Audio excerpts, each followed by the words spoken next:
Welcome, viewers of Cable 8 Access Greensboro Television Network. Today we are at United Youth Care Services and we are bringing you education about substance abuse and mental health. Did you know that substance abuse can be defined as a dependence on an additive substance like alcohol or drugs that can be identified as cannabis, prescription drugs, tobacco, cocaine, heroin, and opiate addictions?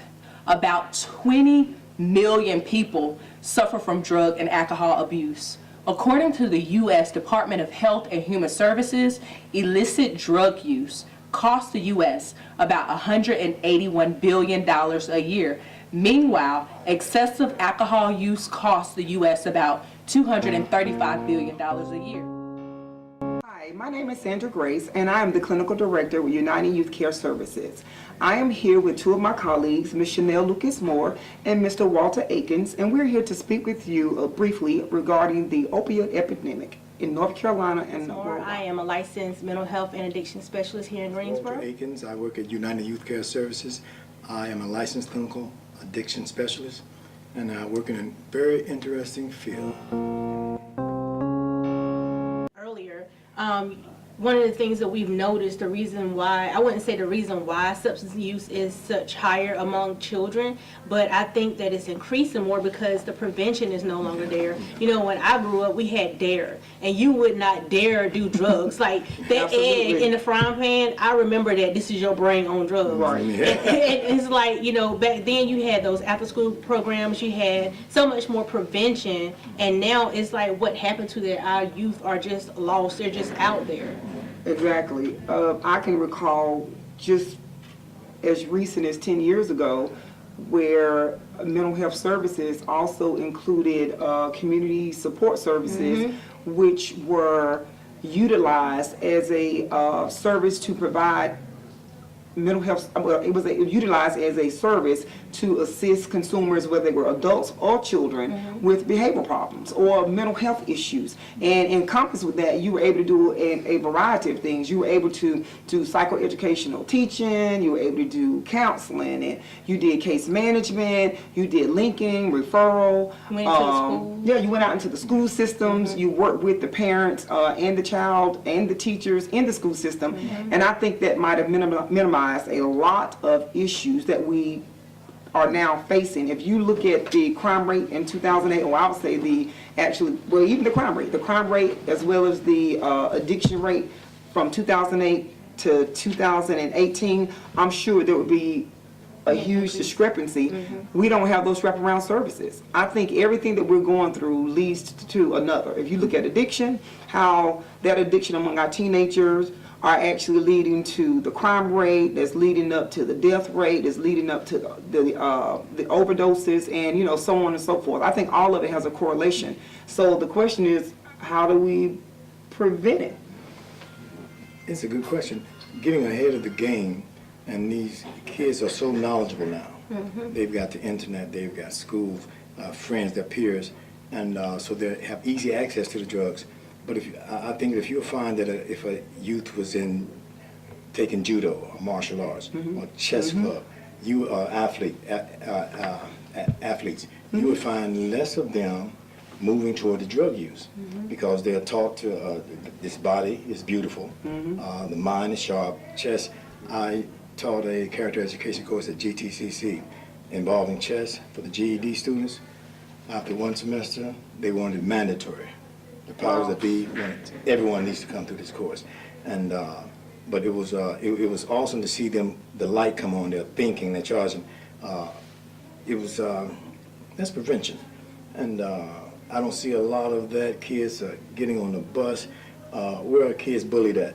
99% in school. Yep, in school. So our schools are not safe. Nope. For self-esteem builders, and I think a lot of individuals gravitate to the drug use to fit in, to feel okay, and not really be bullied. It's like a little recruitment tool. Interesting story, if I have the time. I was teaching a group of men at A&T, There were high school students that had been, it was the program Bennett College started, and middle college. And I had about 23 students, involving them in chess. And I asked them, how many of you have been arrested? No, how many of you have not been arrested? Out of 23 students, one hand went up. Wow. One.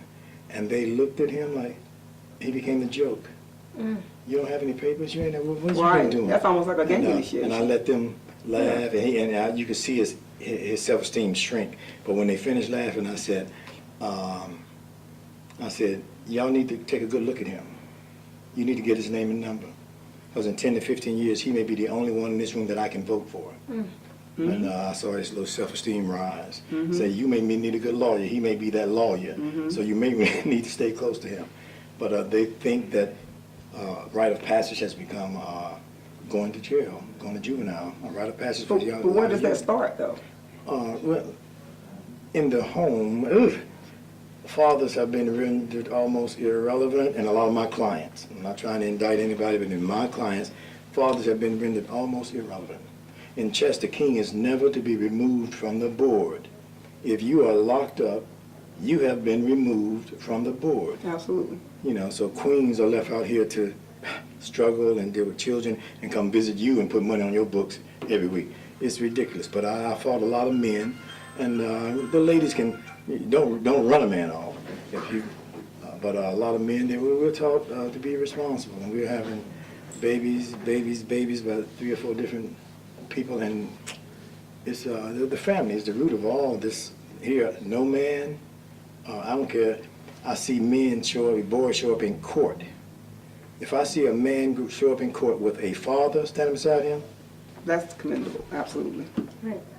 9 times out of volumes. 10, it's his grandmothers, his mothers, his aunt. Yep, absolutely. You're 100% Men right. have been, 100% accurate. show up in court, show up at the school, 2 or 3 men every time, just walk down the hallway, sign and put a visitor's badge on there, and see the respect level that little boys and girls will show you. Who is he? Who is he? Is that your dad? We're just here because we care. I agree with Walter. A lot of it starts in the home, and it seems as though the prevention has been thrown out as far as the state's responsibility and the government's responsibility. And since they're not taking in responsibility with prevention, now it just seems like they're just helping with treatment at this point. There's no more prevention with the after-school programs. There's no more prevention with the DARE programs. It's now, okay, let's put a little money over here to treat. So now we have to leave it up to the families, the parentings, to do their job. And, we see a lot of that here. Well, we have a lot of families here where the parents have used, or they have the mental health issues, and now they're struggling, and now they're asking for help. So I'm glad that we're able to provide that services here to help these families. But I believe that as a community, that we need to be able to bring these families together and teach these parents on how to prevent their children from continuing the cycle at this point. I think the state has totally missed the boat. If you go and actually do an assessment on other states, like the state of Georgia, and maybe out in Arizona, and maybe out in Tennessee, North Carolina at one point I thought was on track into help preventing some of the issues that we're seeing. But we always talk about cultural diversity, and we always talk about meeting the clients where they are. Well, literally, meeting the clients where they are, in my opinion, means just that. Every client, no one client or no 2 clients are the same. So what may work for client A may not work for client B, and we should have the ability to flex those services so that it actually renders a greater outcome or progress for that particular client. And I say things like that. I can recall when we were starting back in the privatization days of mental health, and we were actually doing, again, the community supports, and there was a conversation doing an audit regarding whether or not taking a child to a party was a Medicaid billable service. Where if you're just going to take a child to a party, you got 2 scenarios. If you're going to take a child to a party and you're just hanging out and there's nothing psychoeducationally being taught there. I totally get that. But if you take a child who may have issues of self-esteem, maybe been bullied, and things of that nature, and you take a case manager or a worker that takes a child to a social outing, because that's basically what a party is, a social outing, and they are prepping, or I think in those days we used anticipatory guidance. If they are teaching and teaching that child how to interact, how to make friends, how to build up self-confidence, and when the child is not doing what they're doing, they should be doing, then you're able to go over there, come on John, go ahead and go say hi. It's just the little things that actually make a difference. You'd be surprised what low self-esteem actually does for a person. That leads into the same thing with domestic violence. Most of the women with domestic violence, if you go and take a poll, the underlying issue, low self-esteem, probably Past history of abuse or sexual abuse. watching it, seeing it in the home, experiencing it. So I just think that if there was if the state would just go out and do surveys, but do surveys with everybody, do surveys with the mom and pop shops of mental health, do surveys with the clients who are actually receiving the service. What would help you? And when a person says what would help me is if someone could give me a relief from being a single parent. That don't mean we're babysitting, but giving them a relief could typically mean taking that child out, assisting that mom to on how to effectively manage her time so that she can spend time with that child, she can work, she can be more productive, she can increase her ability of maybe furthering her education if that's something that she desires. There's just no flexibility in the services, and I think that because of a lot of providers, I can put that on it too, that a lot of providers that were actually providing those services at that time, they totally abused it. And but I blame the state for that, because had the state had some sort of standards put in place, where it be like we're doing right now, you sitting around the table and you have to present yourself so that you know what you're doing, then I think that a lot of our kids, a lot of our adults will pretty much be in a better predicament at this point. It ain't gonna cure everything, and it's a small piece of the pie, but also instead of having problems like this, it might have been like that, but it's just a small piece that's actually gone. I believe the stigma just behind mental health and substance abuse plays a big role, because now look at the laws they're trying to make. If you receive food stamps, you can't do drugs, or you can't smoke marijuana, or you can't, they're putting stipulations and stigmas on things, and I think it's causing a lot more problems than it is preventing problems. That's because they don't understand addiction. And correct. And then now here you go, you want to take Medicaid and health insurance away from families who needs it, and now they can't get the services they need. So where do they go for help? They go to the streets. They go to the person on the corner. They go to a family or friend who has these drugs, who's using it too. So I believe that the stigma of wanting to get the help, get the treatment, and then you're not being able to get it because of now all the rules and regulations that's preventing you from getting the services that you need.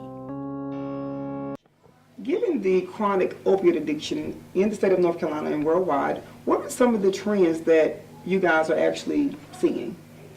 One thing I've noticed is the younger crowd are widely using these substances, and a lot of it relates to the music, it relates to the rappers, it relates to social media.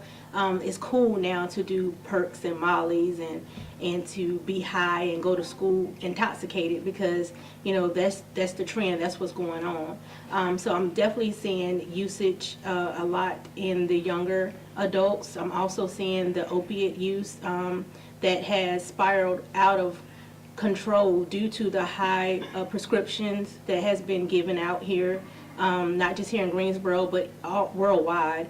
There are so many people that are addicted to opiates due to being given them for such a long period of time, and now their body is going through withdrawals, they're rejecting other treatment, and so definitely the opiate crisis is an epidemic here in North Carolina as well as worldwide.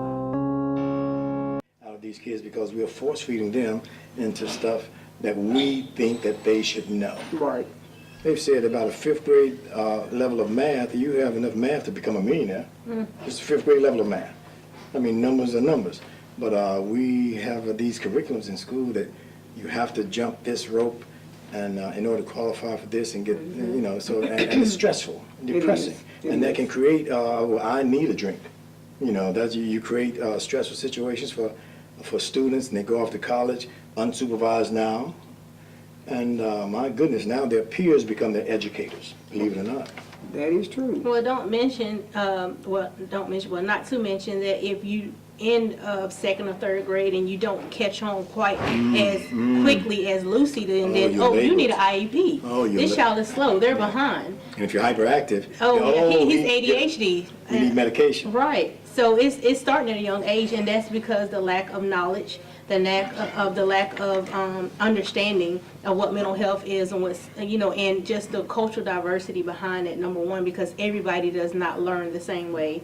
You know, everybody doesn't understand how things are, and everybody's mental health symptoms are not the same. Just because you have bipolar and he has bipolar, don't mean you all have the same symptoms. You know. I think that between the first and second grade, there should be a type of class that teaches a type of etiquette where young boys relate to young girls, young boys and girls relate to authority, the teachers. We're not getting that. And parents come over to the school when there's a problem, and it's too late then.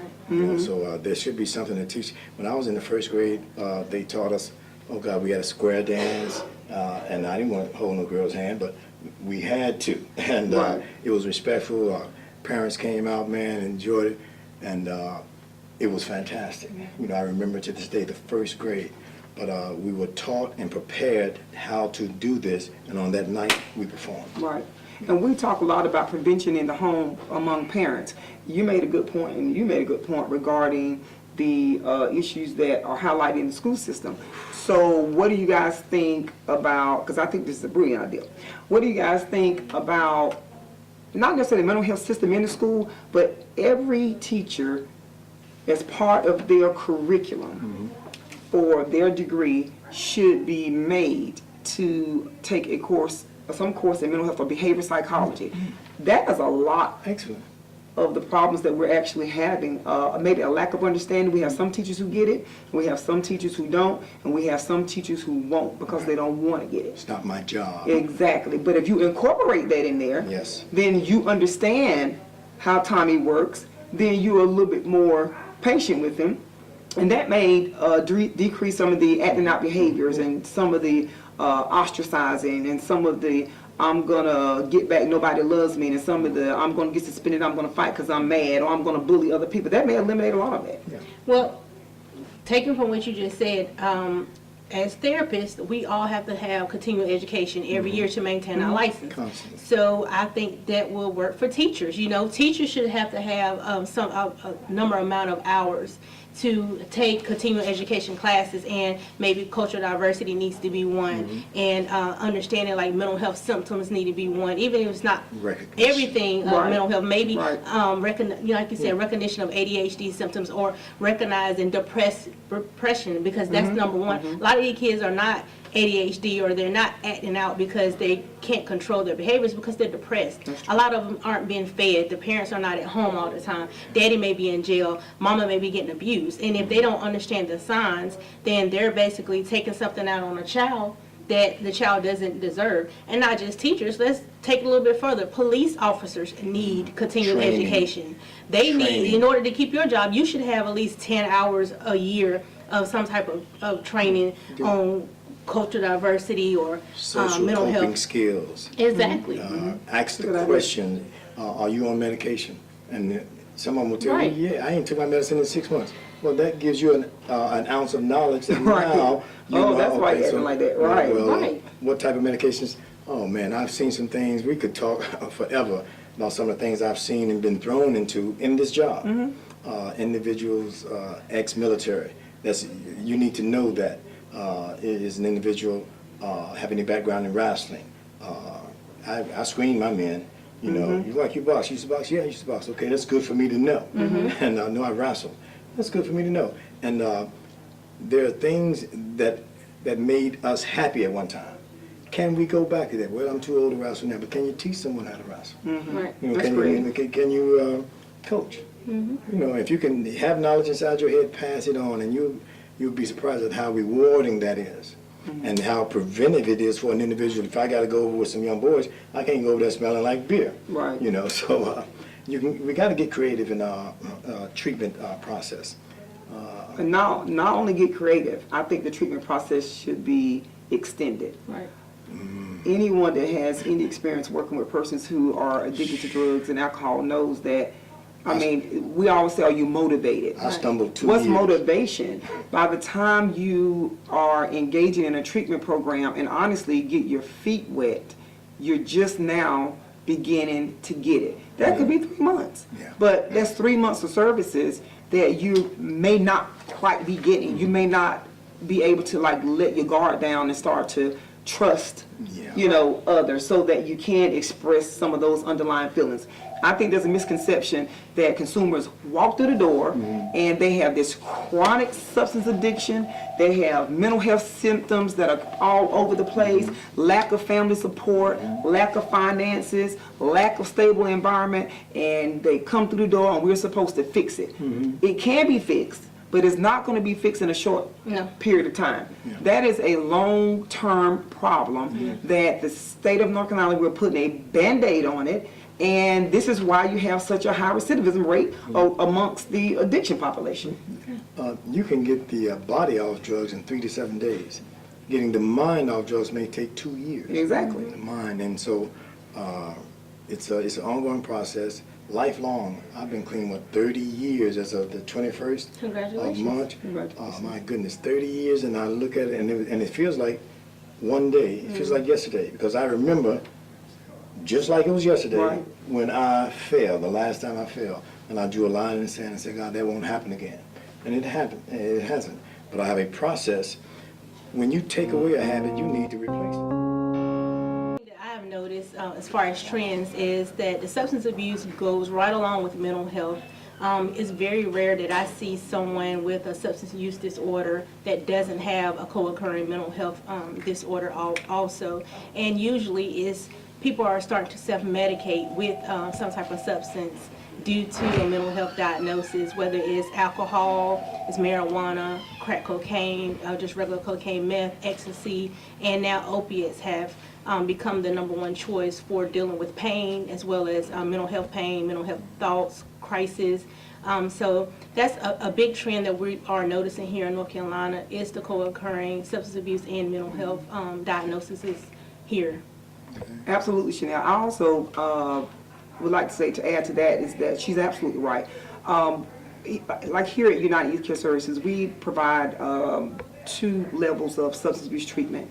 We provide substance abuse comprehensive outpatient treatment, which is one of our higher levels of care, and we also provide substance abuse intensive outpatient treatment, which is one of our lower levels of care. The difference between the 2 programs is just the number of hours that you will actually be engaged in treatment. The wraparound services in those programs are pretty much identical, and what we've seen here, as Ms. Chanel stated, is that a lot of our consumers actually come in the door with co-occurring disorders, whether it be opiate addiction, along with major depressive disorder or bipolar disorder. We've seen schizophrenia, schizoaffective disorder, cocaine use. Alcoholism, absolutely. Typically, when you have persons who begin to engage in the use of addiction, whether it be alcohol or any type of drug, lots of times it starts off as recreational use. But more often than not, there are underlying issues of maybe trauma, sexual abuse, or physical abuse, or maybe grief loss, or things of that nature. And these are the things that we are charged with actually treating while we're here, providing those services for the consumers, which could become quite difficult at sometimes. If you have a substance abuse issue, someone said all of us that are doing drugs are going to quit, but some of us are going to be alive. Is that you? There are issues that we've gone over and we've studied, dealing with the mental health issues, substance abuse, our youth, opioids, a new wave to the new group. It's been around a long time. It's been devastating. It has wreaked havoc on societies, cultures, entire countries. Substance abuse. Well, there's hope, and there's help. We at United Youth Care Services, we provide service for those who are dealing with mental health issues, substance abuse. Sometimes we help with housing. But we're serious about what we do because you're worth it. You see the chessboard here. Average human lives about 80 years. Average chess game moves takes about 40 moves. So if you could wrap your head around every important decision that you make, equaling 2 years of your life, you would make better decisions. It's all about choices. Chess is. I have to choose a man. I have to choose where I want to go. But I have to do it with a goal in mind. You getting off drugs, it's a decision that only you can make. When you make it, call us. Our number will be at the bottom of this screen. Now, I would like to thank all of you for tuning in and watching our segment. Thanks to United Youth Care Services.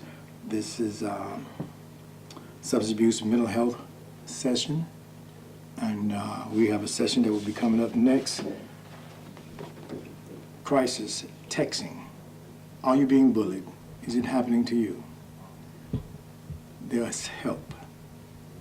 And if it is, you should contact us as soon as possible